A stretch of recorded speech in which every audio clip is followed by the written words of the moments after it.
Welcome everyone to today's session on running a Flint PD session. I know a lot of you all are probably starting up school in the next week or two, so hopefully this is coming at a timely moment for you all. But I will go ahead and throw the link to the slides in the chat there because there are some resources linked there that might be worth reviewing as we go through everything. But yeah, I'll just go ahead and get started. So today I'll have my icebreaking news as always, although it's less like AI focused today and more PD focused. So we can talk a little bit about that. And then we'll walk through the bulk of the session, which is our team's experience on how to design a good PD session. Yeah, lots of tips and tricks in there, so excited to walk through all of that with you all. And if you all have anything to add on to that list, please let me know. I can always update the slides after this to better reflect that. Yeah, and then I'll quickly run through some of the resources our team has created for the sake of sharing about Flint. And then finally, we'll have a share out from Ty, who is from Westminster in Atlanta, who has been doing a lot of amazing PD sessions with her teachers. Great, yeah. And as always, the recording will be available later. Questions are welcome at any time. Feel free to just like unmute and interrupt me as necessary, or you can share any questions that you have in chat. But yes, to start off with the icebreaking news for today, I put in two links to, or one link to an article and one link to a study on professional development in the teaching space. And I thought that both of these had some really good tips and tricks for like what teachers really look for in PD and what makes for a very meaningful session. So a couple of the like quotes that I pulled from there are really leaning PD programs to collaborative learning environments, hands-on training, ongoing mentorship, and institutional support. This is something that we've seen from our end also when schools are really like supportive of teachers across time. That has led to a lot of good adoption and also just more conversations at the school. Also helps teachers be more comfortable with integrating AI into their classroom and come up with new and creative ideas too when they're like working together on this behemoth of a task that is implementing AI. Yeah, and from the second, I think this one, yeah, this was the article. But yeah, I thought it was interesting that they said like, it's not a one-time workshop. It's not an inspirational keynote. You kind of have to look at PD as this longer-term goal in mind. So they're saying like having it be sustained, job embedded, and focused on the instructional core is really important. So I think they had a lot of really interesting tips for how to incorporate like teaching methodology and also like how your entire curriculum is structured into PD. So yeah, would highly recommend checking out those resources later. I feel like we could do a whole session just diving into that. But I also know like I'm not like a PD expert. These are just things that I'm noticing as we work through with a bunch of different schools. So yeah, excited to talk about that today. Any questions, comments, concerns? Great. Awesome. So yeah, jumping into session design, basically like those two articles mentioned, you don't have to go in with the goal of everyone should know everything about Flint, right? So I've tried to outline some of the key things that an initial PD should cover about Flint. Yeah, and keep in mind this is just like the first like introduction that you have.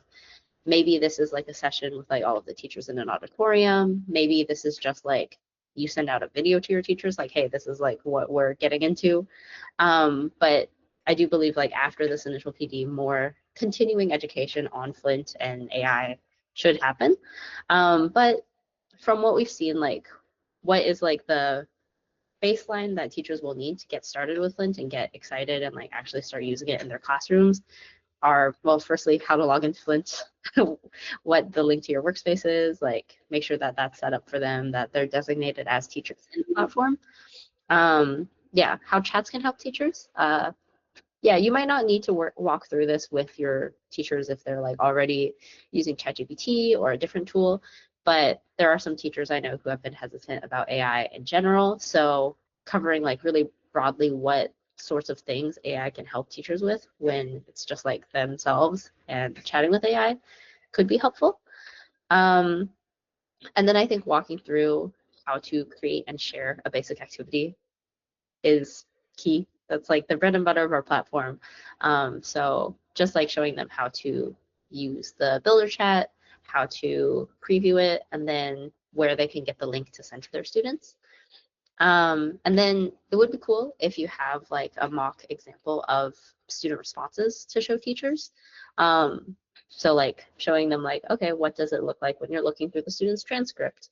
What sorts of feedback pieces does Flint give them in terms of strengths, areas of improvement, follow-up activity? And then we also have like some new features around the live needs attention feature where Sparky, our little assistant in the bottom right corner there, will bring up to the teacher's attention which students are either struggling with the activity or maybe they're less engaged or just overall confused about Flint in general. Sparky is like constantly keeping an eye out for that. Yeah, and then I think the last piece here is also really important, but where they can get guidance around Flint or around like their use of AI in the classroom. Um, yeah, we of course have like the help bot in our platform, which I'll show you how to access in a second. But I think it's also important to set up that structure in your school. Like, okay, who is like the person that they can go to if they have a question about Flint, or who is the person that they should go to if like there's something technically going on that they need help with, either like setting up microphone access or whatever that might be. Yeah, you might designate different people for this, but I think making that clear to the teachers and showing them that there is that support system in place is very important.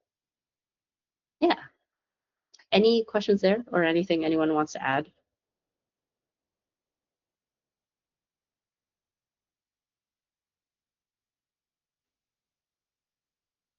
Yeah, Donna's saying that in her PD, there's like two different levels where some people who have used ChatGPT, and I bet probably are excited about it, and then some who are saying, heck no. For sure. Yes, we've also come across that quite often. Um, oh yeah, and Gisella's like sharing how for teachers, Flint/Sparky also gives suggestions on how to improve and what students need in order to improve. Um, yeah, yeah, I know you've shared like your examples of this before, so if you have anything additional that you'd like to share either at this point or like later on when we have the share out, that would be amazing. Um, great. I'll go ahead and move on to our list of tips.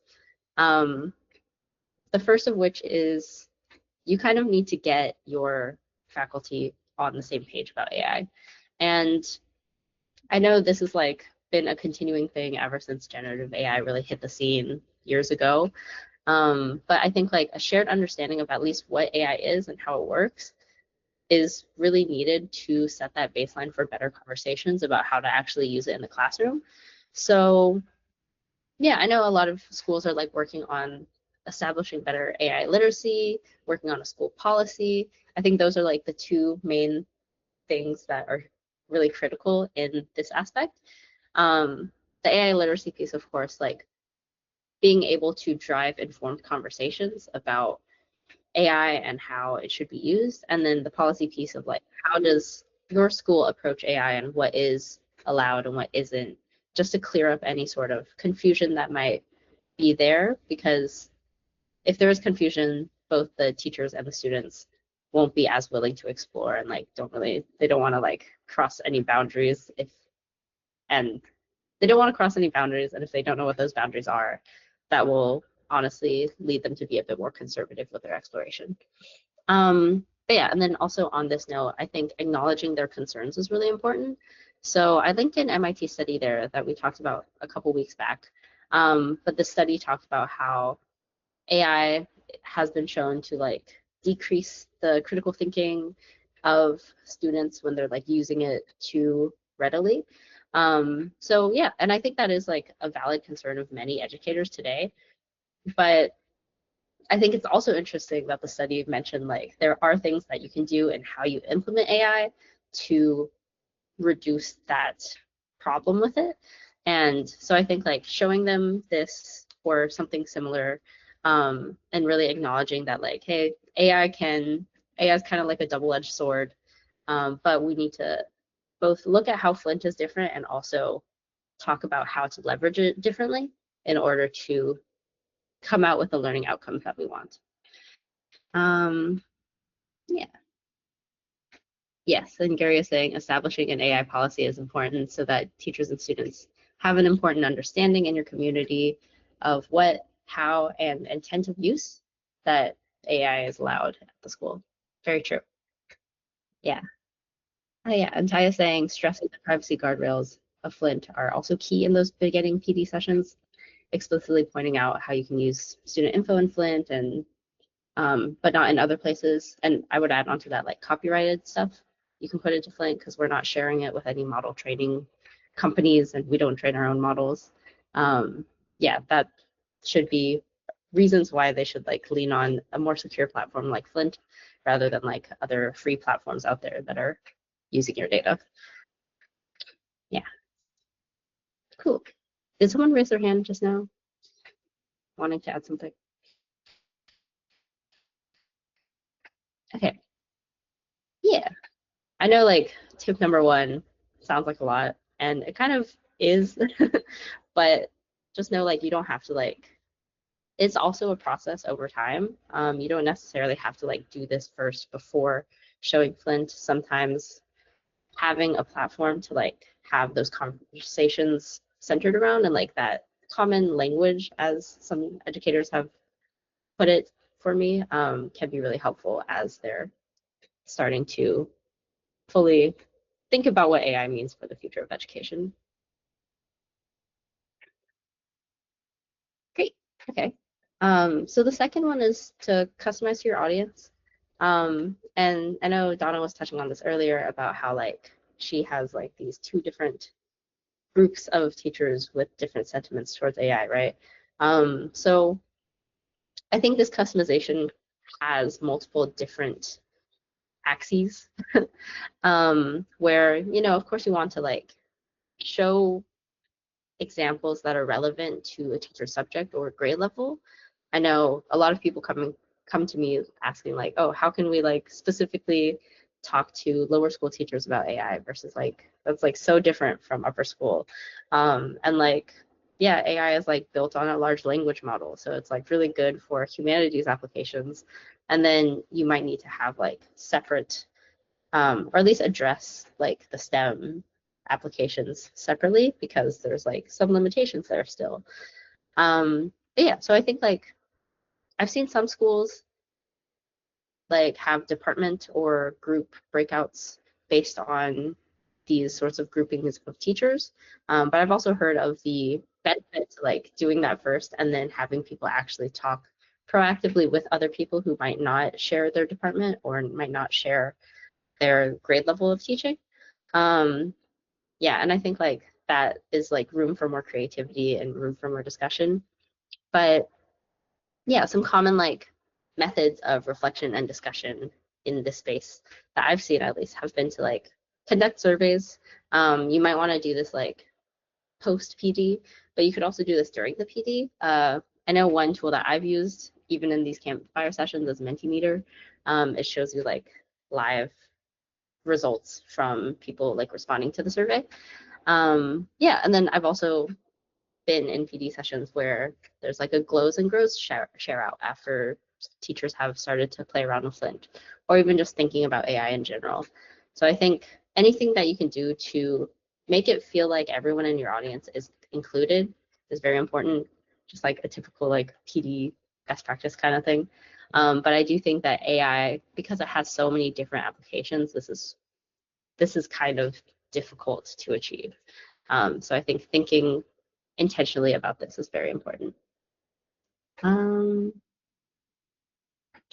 yeah, just really quickly checking the chat. one thing I'll just add in while you're checking the chat, Lulu. Hi, everybody. Jacob Eddington, Head of Customer Success here at Flint. Just wanted to add a little bit more in terms of the mixed breakouts as well. This is something I've actually heard from quite a few different individuals in terms of their training and their PD. It's actually been really well received. Oftentimes, it's very easy to just have everybody split up into their normal department groups. But as we all know, AI is a little bit different, and to have more different people's perspectives coming in together, I think really helps. I was a former history teacher, so the way I would approach the use of AI is probably different than somebody in the mathematics department, the art department, things of that nature. So I do think it's really worth putting a little bit of time and effort when you are doing your PD to try to get different people from different subjects incorporated into a small group when they're trying to play around with Flint, because it really could open the eyes of how else Flint could be utilized. And also I think that it's a great way to then have other groups share, here's how we had created it, here were the questions that we had, and then again, further kind of shows the different ways in which Flint's able to be utilized. So just wanted to call that out a little bit further. Mm-hmm. For sure. And one of the questions that was asked in the chat came from Howard, saying how like it's really helpful in initial PD to explain how Flint differs from other tools. And we actually do have on our website a comparison page. Yeah, here. So it's under product, compare Flint. And this has like this handy dandy little chart comparing Flint to a lot of other tools that are being used in education right now. You can download the PDF there if you need it. But we also have like in-depth analyses of a lot of these tools. So this might be like a good resource to go to if you're answering that question from teachers. Yeah, I can throw that in the chat. So, okay. Awesome. Yeah. Yeah, and Laura's adding on top of that that she has found it very worthwhile to explain how Flint is different in terms of privacy, safety, and so on. It helps a lot to help teachers feel more comfortable than they would be with something like ChatGPT. Very true. Cool, and people are sharing a lot of awesome examples of what they're doing right now to do PD in their schools, so that's amazing. Would love to hear from any of you at the end of the session too when we do the share out section. Yeah, so moving on to the next tip. This has been the biggest piece of feedback, I guess, that I've heard from people who have run their own PDs. And yeah, they always say like, I wish we would have had more time to actually just get people into the platform and have them start playing around with it. So yeah, tip number 3 is learn by doing.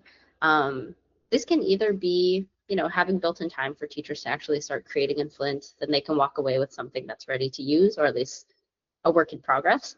But you could also have activities pre-made that teachers can interact with as students, and that sometimes is like a way quicker way to get them to see the value than like you talking at them for 20 minutes trying to convince them like, hey, I promise Flint has guardrails. So you can always have them like actually go in and explore. So I've linked a couple activities there. One that just like the features in Flint. Yeah, that template will allow you to like create an activity that just like walks through like, oh, this is how you can get Flint to make a image, and like this is how Flint does with math and all that. And then there's another one that's like a conversation with Flint and how to integrate Flint into lessons. And that like is one that Jacob created, and it walks teachers through that process of thinking about like where AI is strongest and where it can fit into your lesson planning. But yes, I think this one is tough because we always want to have like more time for people to play around, but I understand like PD sessions also have like a set amount of time, and I'm sure there's also a lot of other things that you still have to do training on. But I do think this would be like the first thing that I would add on to it if I had more time to do a PD session. And then tip 4 of 5, I believe, so we're more than halfway through, is to avoid cognitive overload. And I know this was a mistake that I made, at least when I was first training teachers on Flint. I definitely like steamrolled them a little too hard with like all of the different features, all of the different customization options. And overall, like the thing to know here is like implementing AI is definitely not a single day task. And the goal for any PD session is really just to inspire creativity and excitement. And like then the parts of like how to navigate Flint, how to best set things up, I think honestly is also a lot on our product team, and we want to make it as intuitive as possible. So if there is something that you find yourself like explaining all the time to teachers, or like, teachers are like misconstruing or like misconceiving the first time they see it, please let us know so that we can improve Flint and make it more user friendly and more intuitive. But yeah, this slide also talks about like being mindful of your audience's level of AI understanding. So yeah, as we kind of talked about earlier, I've seen some schools have sessions based on people's comfortability with AI. So you could have like one session that focuses on like AI literacy and talking about what AI is and how it's like actually how it might be implemented, what does responsible use look like, and safety around there. And then you can have another one that's like actually creating Flint activities and um, having more time for them to like actually do that learn by doing piece. But yeah, and I think another like popular idea on top of this is recurring bite-sized sessions to continue this learning. So either through lunch and learns or just like office hours, anything like that to continually support teachers as they explore throughout the semester and school year. Big thumbs up from me, at least. um, yeah, more great ideas in the chat. Any questions so far before I move on to the last tip or comments?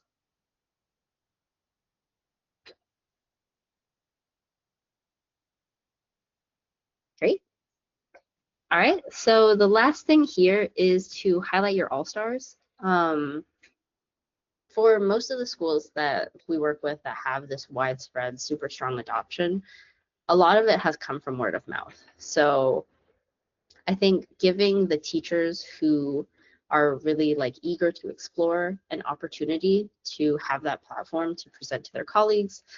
This is not only like less top-down from admin and like less feeling like, oh, this is something they have to do, and more seeing that example being set by other teachers. I think that definitely relates to other teachers and also gives people an opportunity to be recognized for like this positive use and like really highlight how what the direction is that the school wants to go in terms of implementing AI.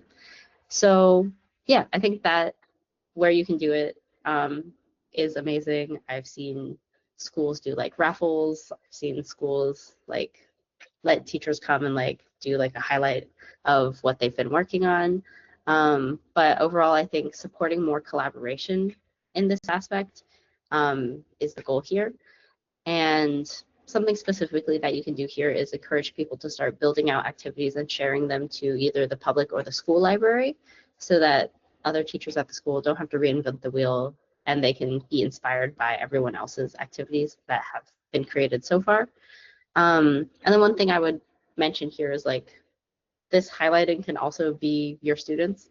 I've met a couple students recently who have been doing a really great job of inspiring like positive activity creation and like how even like training their teachers on how to use Flint as a tool. So definitely also you can lean in there and yeah, support them in their learning journey in that way. Cool. Yeah, any questions so far? I will also scan through the chat really quick. Yeah, and while you're doing that, just again to call out, I think oftentimes there's just such a focus for the kind of training and PD with the teachers on Flint, which is of course an extremely vital aspect, but that's nearly 50% of what Flint does, and really trying to game plan how that rollout will work with students as well, because that tutoring aspect is super impactful. And oftentimes there's just such a focus on the teachers that you forget the other side. So again, want to highlight that that's definitely an important piece, and also just to mention that, of course, Lulu and I are here to help in terms of trying to figure out and game plan how that could come about or what that looks like too. So just wanted to at least mention that aspect as well. Hmm. For sure.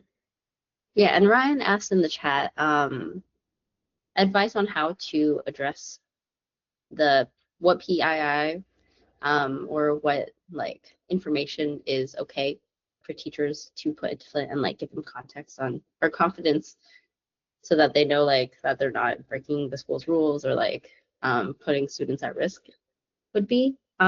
So the way that it works in Flint at least is that all of the conversations that you have with Flint, all of the things that you upload to Flint are kept securely within your school's workspace. So really there shouldn't be any limitations to what teachers can input in there. I would just like be careful about like how you then share that. So like if you're creating an activity and like it works really well and you want to publish it to like the school library or to the public library, I would just make sure that there's no like sensitive information in there because even though like that's not being like trained by any models or like being sold as data to anyone, like that would open up who is able to access it. But yeah, really they can like put in data on how students are doing. They can put in information about like student records, and that should all be kept securely. So no worries there. Yeah. Debbie's asking how many schools are now using Flint. I think it might be like 250 now. Yeah, we're just about 250 right now. Yeah. Yeah. So growing community, excited for everyone to continue collaborating within the community also.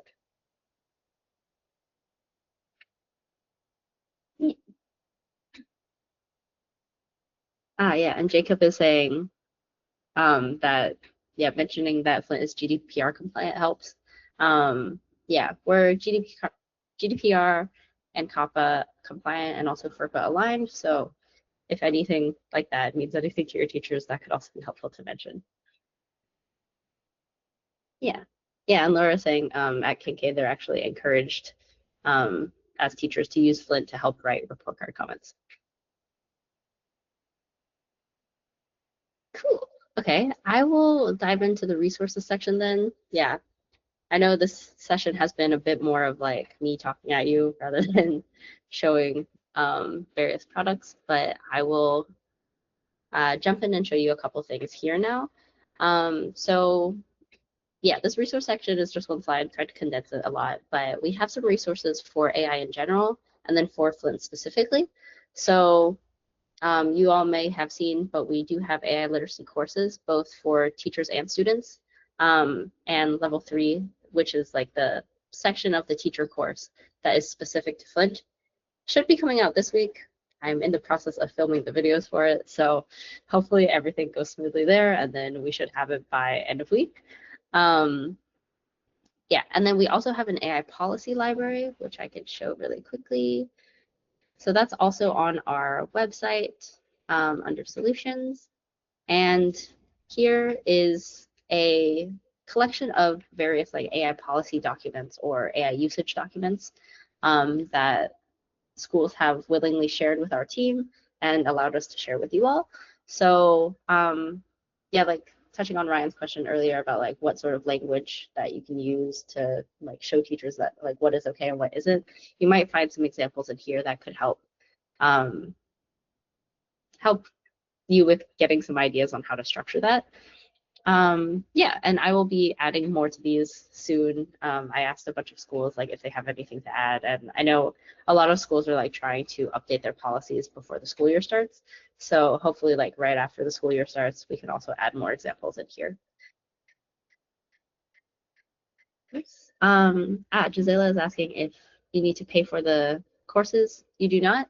They're both free for anyone to use and also to build on top of. So here, let me show you the AI literacy course for students. This is just like the overview page. The course itself kind of exists in YouTube and Google Slides.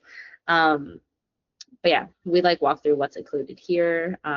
You can make a copy of the slides yourself and add to it, edit it, whatever might make sense most for your students. And then we have like the YouTube videos that go along with every unit that's included in there, and also some Flint activities that students can do to further their learning on that topic. Um, yeah, so that is also like a system that we've built out for literacy that you can use with your students to your discretion. There is like a quiz that the students can take to prove their mastery, and then from our team, we like send out certificates to the students. So that could also be like a fun thing for them to get. But yeah, feel free to like take any of those materials that we've made and adapt it to your school as you see necessary. Cool. And then yeah, for the teacher one, the teacher course exists within the Flint community, which is our platform that kind of acts as like a forum and also a like space for people to share what ideas that they have and also get some technical support. And it also includes these courses. So yeah, this is what the teachers can take. Let me actually also share community page. When you go into the community, there's this section with the courses, and I actually see the course dashboard, but the lessons that the teachers can go through are all included here. Level 3 is in progress, but yeah, this is free for teachers to go through and take. It's structured where there's like a quick video, then there's the content, and then at the end of each level, we have a quiz that if you pass or if you get an 85% or above, then we also send you a certificate, which you can display on your LinkedIn or wherever you want to share that out. But yes, that is what that looks like. Okay, so yeah, those are things for AI in general. Again, I think it's important to teach people about this. Our team, isn't experts on AI, I would say. It's kind of hard to find who is at this point. But yeah, we are trying to like stay on top of all of the trends here. So as things develop, I'm sure these courses will also get updated. And if there's anything that you want to see specifically in them, let me know. And we can also add that into the courses. Yeah, okay. So then for Flint, 4 little sections there. We kind of already touched on the community at the bottom there. I think that's just like a good resource to share with your educators. But for the first one here, the PD deck, so this is also just a Google Slides deck that you're welcome to download and edit and create for your own school. It kind of walks through the basics of how teachers can get started with Flint, kind of like those key things that I mentioned at the beginning here. And yeah, we also have some like additional slides at the end that might be useful for presenting to teachers. Yeah, some of these are need a bit of updating, but I will do that very soon, I promise. And yeah, Sally is asking, do you have any resources/guides for how school administrators, like division heads, department chairs, DEI directors, curriculum coordinators, can use Flint's analytic tools to monitor and understand how Flint is being used in the classroom? That is a good question. Let me look through and I could share some at the end there. I would say like the best things to look at are the workspace analytics. I can show a really quick example of what that looks like. But yeah, if you're an administrator in Flint, you can go to this analytics tab that'll be available to you. And from here, yeah, there's like some data that you can see based on like the time scale that you want to look at and how like usage has been going, what sorts of activities people are creating. All of that can be visible to you in Flint. And then you can use this chat also to ask Sparky to help you analyze what people have been using Flint for, what sorts of, yeah, so like this might be good for like figuring out which departments are using Flint most or what sorts of activities are being created and like how sessions have been going for students. But I will say that like due to like the sheer amount that might be happening, Sparky does have some limits on like how much he can assess at once. And that is something that we want to expand his ability of. soon. But yeah, I would just say that as a caveat. It's good to like get a quick look at things, but then you might want to like talk more with their teachers and get like more information on how they see it happening also. To chime into that as well, it's something that I've mentioned in a few kind of individual calls, and I think even on the last Campfire. But if there are any pieces of analytics that you all need or want to have, please let us know that, because we are taking that into consideration very, very thoroughly, because we are trying to increase our capabilities, not only internally, but also for what you all are able to see as well. So please, please, please, when you are thinking about some analytic pieces that you are not seeing right now, please put that. I think Bill had a great idea there, talking about in the community of what might be missing, because the more and more we see likes and people saying, oh, I agree with that, oh, we need that, we're more likely to get that implemented. So just wanted to call that piece out as well. Mm-hmm. Yeah, go ahead, Kate. Yeah, thank you so much for mentioning that. We rolled out Flint last year, and so the admin is not the most techy, and they really wanted the analytics. So I ended up going through and counting every activity that every teacher made and then I had ChatGPT make a graph for me and everything. But it's hard with the analytics now to see who is actually using it and how much. So I would type in the teacher's name, go to their activities, and see which ones they had actually used, and then filled in a whole graph. So I don't know if it would be possible to get clear analytics on who's using it and how, but that's one thing I just wanted to let you know.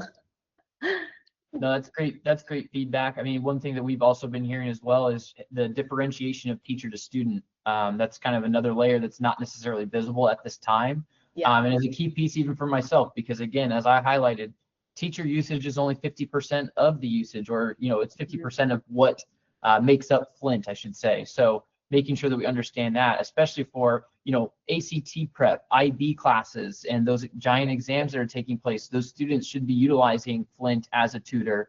And oftentimes, if they aren't aware of it and we see that the metrics are lower, well, then okay, we need to increase the awareness of it too. So all of this analytical piece is something that is very high on our radar.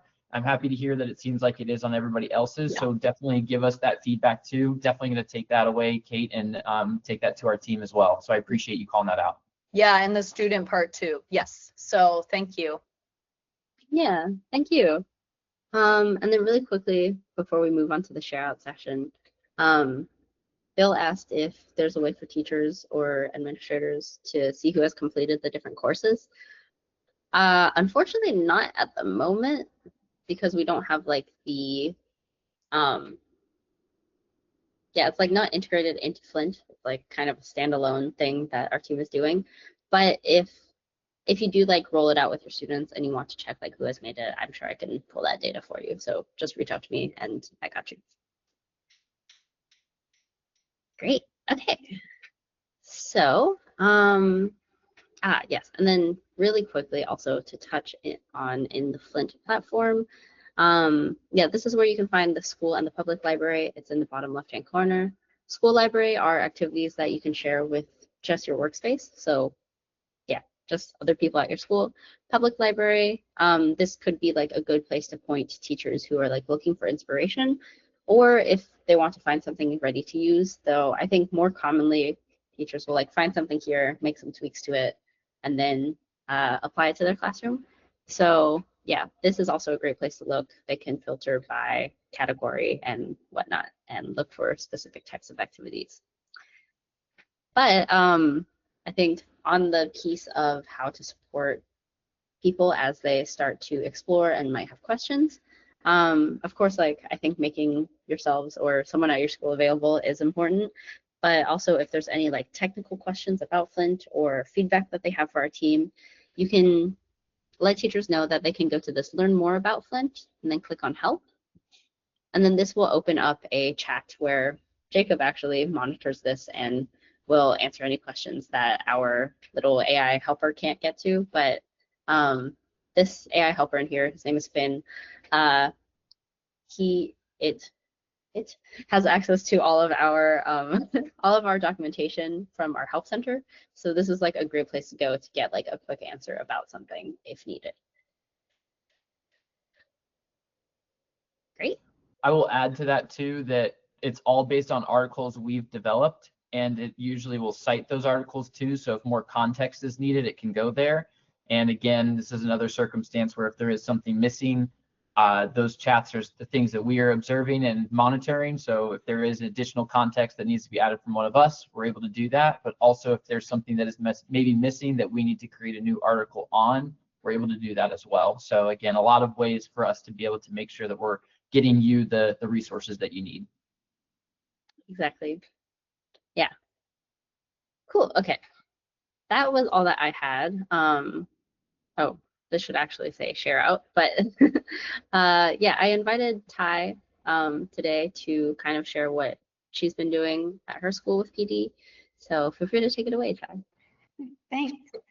I'm Ty Hart. I work at the Westminster schools in Atlanta. They're lower school division, so pre-first through fifth grade. And I was looking back at my emails. I think September 2023 is when I got the first email. It's like one of the first 6 people like, hey, we subscribe to Flint. Try it out and let us know what you think.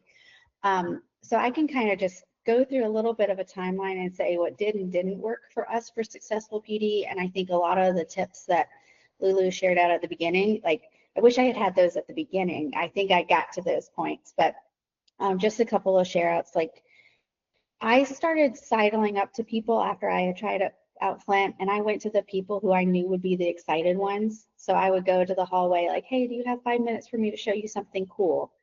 And so that by the time we got to offering some training, I had a few people who were already experimenting. So September to December, I'm just kind of trying it out myself and then showing it to a few people here and there who would be early adopters. In December, I put it in what we call our potty PD, which is a thing that I share out in our bathrooms. It's nothing big and fancy, but like the beginning potty PD I had was just, hey, we do have access to this thing, and I've got some free AI courses, and I put out a little nugget that we were going to have our first opt-in training. So back in January 2024, I offered our first what we call bite-sized innovation. It's 30 minutes once a month on topics of whatever I can find and whatever I can find presenters for. And for that first one, we did hot topics and hot chocolate. So we had hot chocolate bar, and myself and a coworker who were early adopters started out thinking we were going to talk about ChatGPT, and instead we showed them Flint. And at that point, I think we had like 35 people opt in out of a staff of 80, so we knew that we were onto something.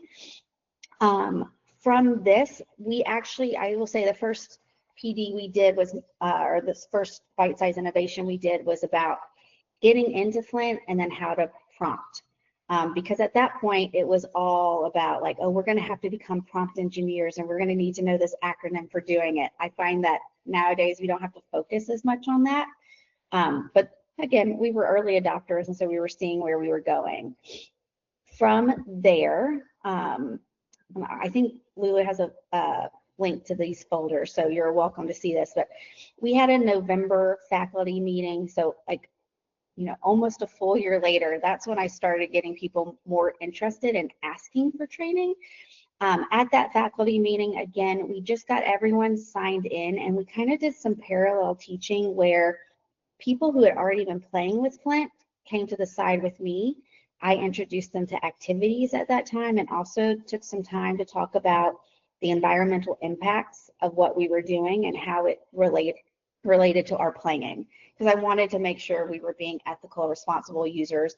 In that folder, look, there's nothing to share because I thought like we did okay, but it was really just getting everyone signed in.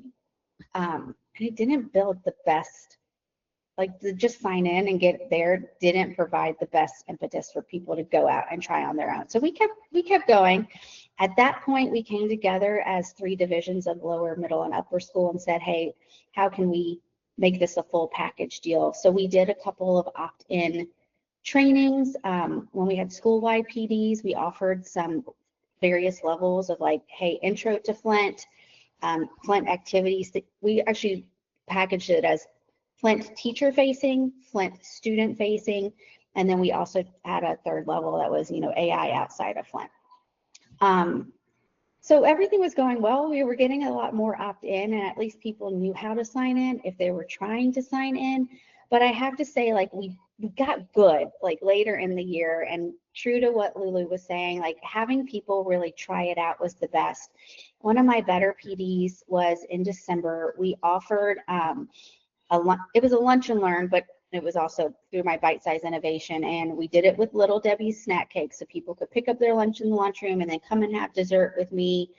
And at that point, actually, Lulu came for one or two of those and was able to sit in and hear people. This was more, I mean, it was a smaller crowd. I think we had maybe 15 people trickle in and out, but while they were there, what they were getting was a chance to try out a Flint opportunity. And what I had done ahead of time is send out an email saying, hey, if you're coming, tell me what's something you're working on in class. And so I had created some activities at that time. And whoops, you guys are not seeing what I'm seeing on my file. So let me see if I can get into that. Give me just 1 second, because this was good stuff. Oh, and it's not showing. Hate when that happens. So the Flint activities was probably my best first, like really meaty thing for people to try out. I had created a few things that any teacher could go into. I really liked the morning meeting one that was tied into art thinking protocols, that See, Think, Wonder protocol from Project Zero. So people were able to see like, hey, I can bring this in not just to academic subjects, but I had made things for people I thought might come. So in first grade, they're learning about Kenya and about different, Australia. And they're also doing skip counting. So I made an activity that was from the voice of the kangaroo, and it was helping teach kids skip counting if they wanted to do it as centers. Second graders were about to do a big biography unit where they, take on the persona of the person they're presenting. And what we had were a lot of kids like came in and were like, I'm going to be this person, and they hadn't expanded their thought bubbles to be like, oh, who else could I entertain? So this was a second grade facing activity that in the Inspiration Maker that was basically saying like, how can we get them to think of people related to them? So it interviewed the kid to say, hey, what's your favorite sport? What's your favorite book right now? What are some of your hobbies? What do you hate? Like, so it asked the kids some questions, and then it gave them like 5 people they might investigate. And we even had backed it up with a list of all the biography books available in our library at their reading levels. So it was even able to tell them like a book that they might go check out. So for these Flint activities, people got a link to this if they came.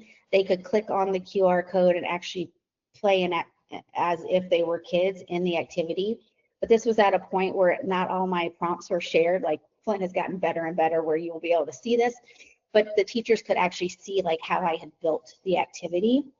And I will tell you that I got more hits on Flint activities within the week of that, and I could tell that people were taking it back to their own grade level meetings and kind of showing like, hey, this is how it could be used with our kids.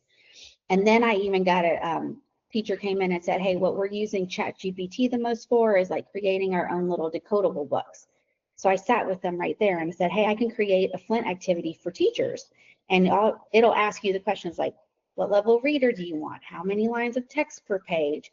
Whatever, throughout the questions. At the end, it spits out all the text with, their sight words for the week and some of the grammar things they're working on, like adding questions. But it also would spit out a Canva suggestion prompt about how they could get a picture, like, oh, here's what you can put into Canva to get the photo you want. So this got a lot of people interested in Flint activities. We're in lower school, so it's mostly going to be 4th and 5th graders who have access to Flint activities, but I also needed teachers to see like, hey, this could be station work in 2nd grade. It could be a one-on-one teacher activity for certain things. It could be a little tutor. So that was interesting.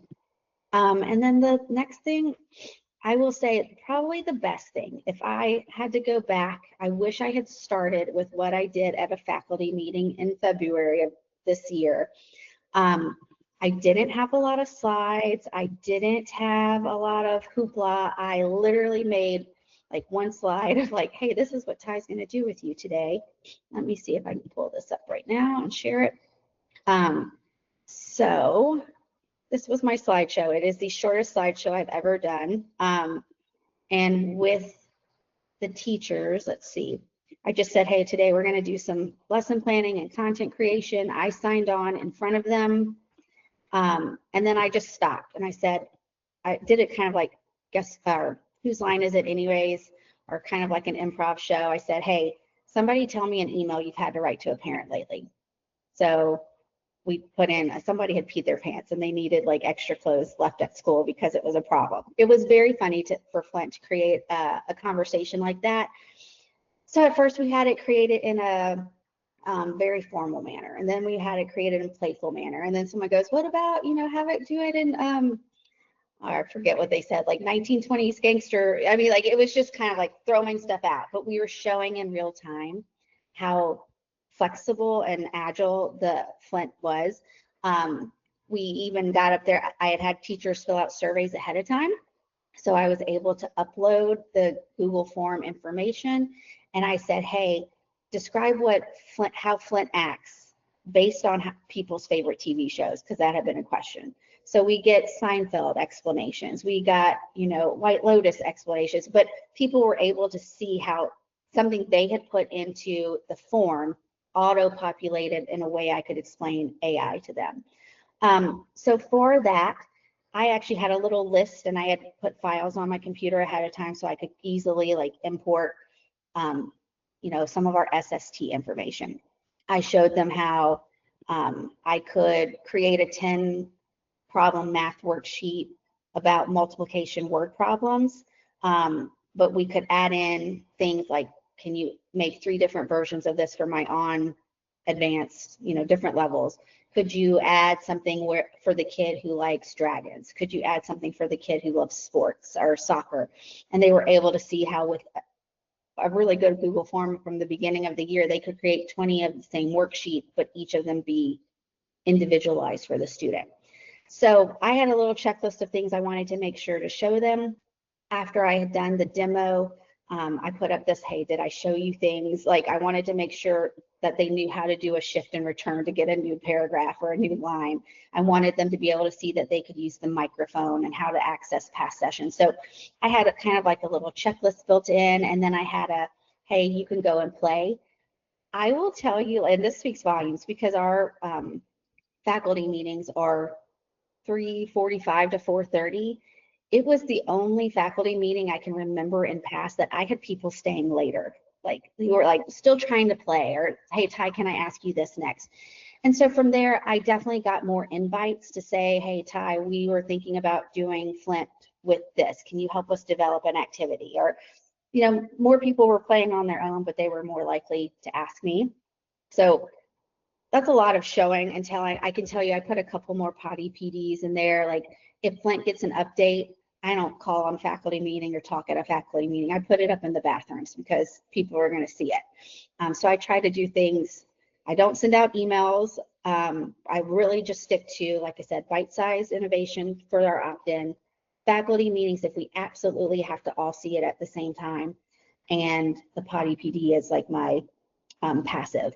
But things I would say coming up, it's not about a list of rules for using, because I think as soon as people see that list of rules, they feel boxed in. It's like, hey, come and find your spots where it doesn't work, and then come back and let me know. Showing, not telling is the best way. Like live and in person, I thought was the best feedback, the best way that people really saw the use for it instead of me just talking about it. And I will say that in this same file that I have, there are 2 docs that I gave my teachers as takeaways, and you're welcome to see them.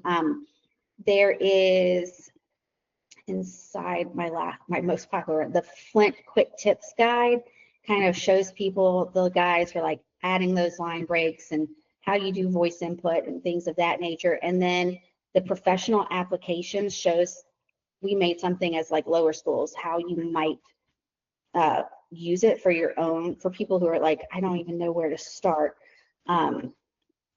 creating exemplars, differentiation, how to transform your existing. So this kind of gave people a little menu of things that we probably in our lower school would use it for. Snacks are always good. Inside that folder, I definitely did put some snack placards of AI infused, AI themed snacks. And I will say, like, we're going now, people are asking, they've come to us, so they're asking for an AI policy. So we've developed one over the summer. We've actually started planning our AI infused lessons and design thinking and children's lit for our kids. So rather than this being a top down training and request, we're getting people asking us to do it. Sorry, that was a lot, but thank y'all for listening to me ramble. And those files, anything you want is there, but also please feel free to reach out to me for any resources I can share. And I was not checking the chat, so if there were questions, y'all let me know. Yeah, all good. I think the one thing was Ryan was asking if the activities were published yet in the public library, but I'm assuming probably not, and the links in the documents might be like at least to the ones in the Westminster workspace. But well, when I was posting them, I think there was only the overall library. So there might be a few of them in that library, but I'm happy to post them. They're not secretive stuff. Awesome. Yeah, I can work with you, collect those, and we can put it in like the slides for later. No problem. Yeah. Awesome. Yeah, and I think like one of the things that you said that I think maybe we can like emphasize again is like the co-creation aspect. I really liked how you said that you just like started creating things ad hoc during the PD with teachers, or even just like when you run into them in the hallway, or yeah, whenever they come to you for help. I think like that sort of like co-creation mentality or like environment to foster is really important. And yeah, like I think that's where I've seen some of the like most innovative and creative activities come out of Flint. So yeah, thank you so much for sharing what you've been doing so far. It's very inspiring. I know we have 1 minute left, so I will go ahead and wrap up the session. But if anyone else wants to share, we can also stay over a little bit and talk through that. But yes, so next week's session is hopefully on AI Literacy Course Level 3. If this changes, I'm sure you guys will get emails about that, but it's probably next week. If there's any, and then I put my email down here. If there's any like topics that you want to see going into the school year that we can cover in these campfire sessions, please let me know. So far, my plan is to like start covering like subject specific ones again, and like maybe do one like specifically for lower school, and then maybe we can do one for like middle school, upper school. But yeah, always happy to hear from you all what would actually be helpful. So please let me know if you have any ideas there. As always, recordings will be published on our website. Anyone here though, or who RSVP'd will get an email directly that has that recording available, but you can also access past recordings on our website at flintk12.com/webinars. And yeah, final QR codes, Campfire calendar that you can subscribe to, but you're probably already subscribed if you made your way here somehow, to be notified of when the next campfires happen. We do have a new Instagram, and this is where we're going to start communicating like tips and tricks specifically for teachers. I know a lot of our social media stuff is geared more towards like the administrator side of things when it comes to like LinkedIn and Twitter/X, whatever you want to call it. But the Instagram will be geared specifically towards teachers, so the content there will be a bit different, and you can encourage your teachers to join there to like get some up-to-date stuff on Flint. And yeah, the community is also there.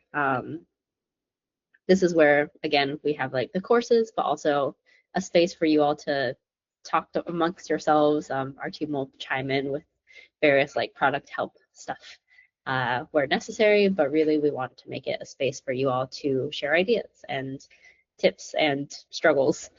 And yeah. Awesome. Any final thoughts? Anything anyone wants to share, or any questions for me or Ty?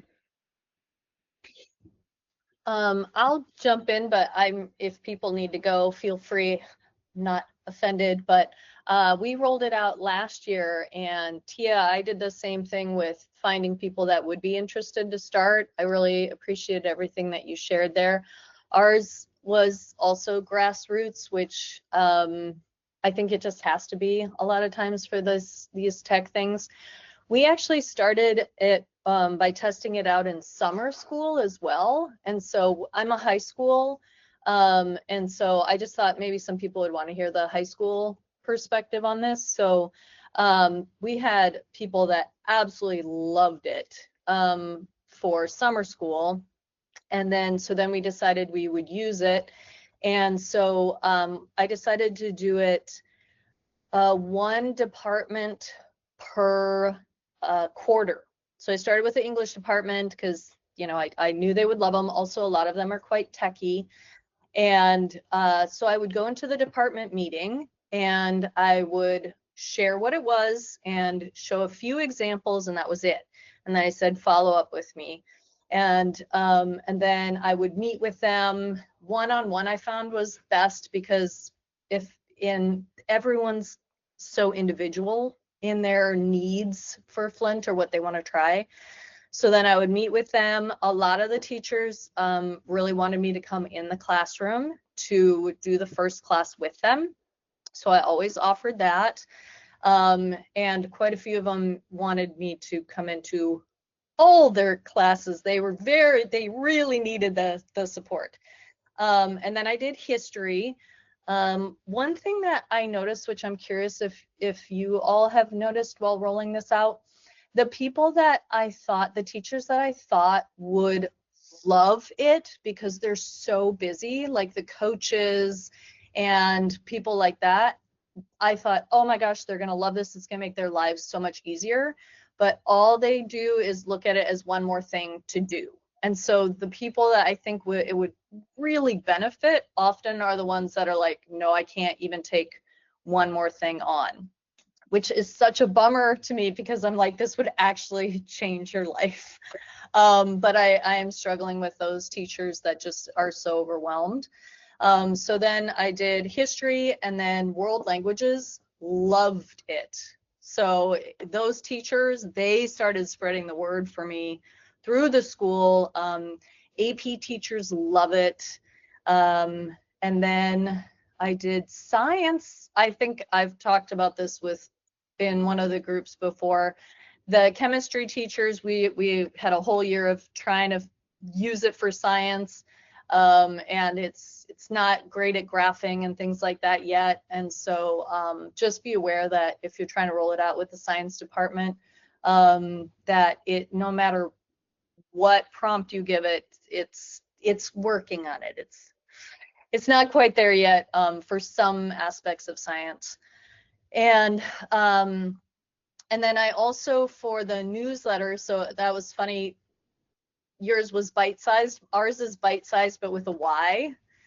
And so I would bribe people to read the newsletter where I gave all the updates by telling them the first 10 people who find this clue in the newsletter about Flint, I'll give them free coffee. So like Ty was talking about food, yes, definitely food and coffee. So just wanted to share that a little bit.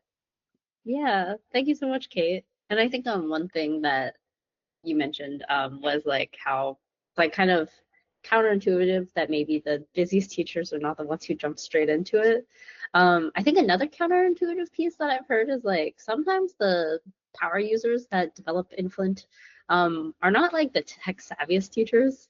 So I think also like as you're looking for like any like people to highlight, yeah, sometimes the people from my experience at least that are like really getting into Flint, it's because AI is a technology that you don't have to like necessarily be tech savvy to like really utilize. Since it's like so conversational, it's more just like, can you communicate well with a robot? So yeah, sometimes like the people that you might find that are doing really cool things with Flint, they might not be like, you know, your typical like STEM teachers or your youngest teachers even. So yeah.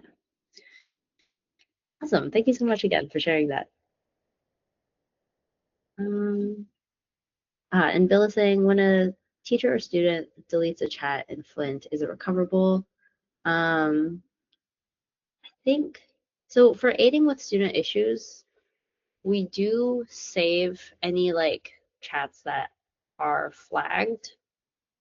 I think this, I'll have to check on this because I think we changed the behavior semi recently.